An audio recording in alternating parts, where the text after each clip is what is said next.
Today I want to talk about a little editing tip, something that I've been keeping in mind recently as I've been editing my own novel.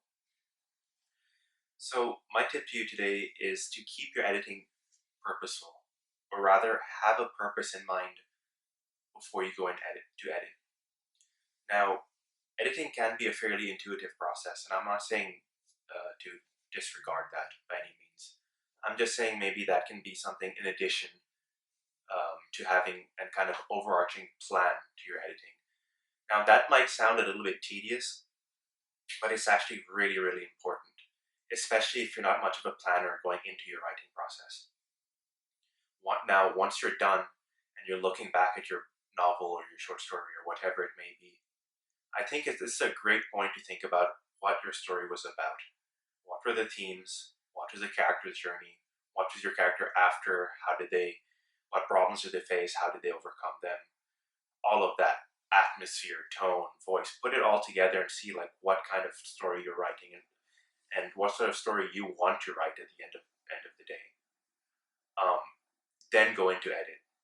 And so when you're editing and you see maybe a little piece of description that seems rather jolly in some way, like you're creating a mood that seems bright and kind of lively, but your story is fairly depressing.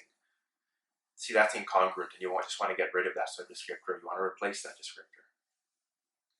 So you should be keeping that in mind with everything, right? Your character is going from A to B to C.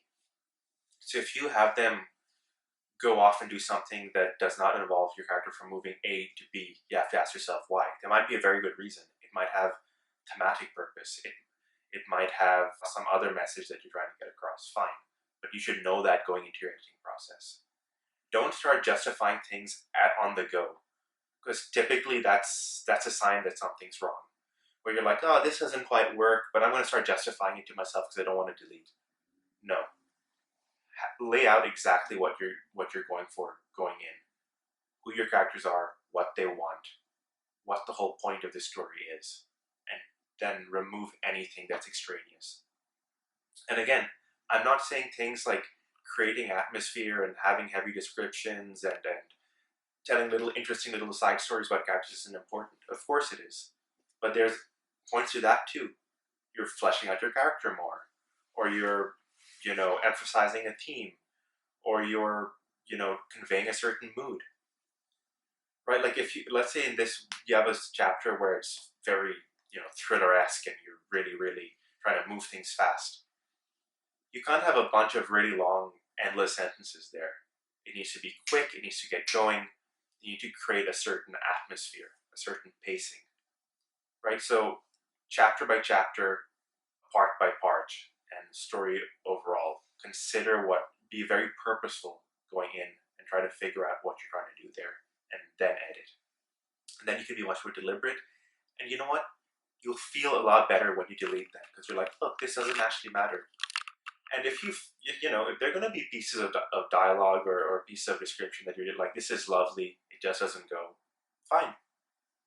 Have a section of your notes, written or otherwise, where all your beautiful descriptions went, or all little interesting plot points you had to remove. Put them into another story. Put it into a short story. Repurpose them maybe for another point in the story where they make sense. That's all fine, right? So you don't have to completely let go necessarily, but live to fight another day and make your story right now the best it can be. So I really hope that helped. I know editing stuff. I know it's hard to get rid of things that you love. A piece of, especially beautiful prose or whatever else it might be. But you have to. Please like this video. Please subscribe. Leave any comments. If you disagree with me, let me know. If you're having trouble with something, let me know. I'm always happy to comment and happy to help. Take care, and I'll see you next time.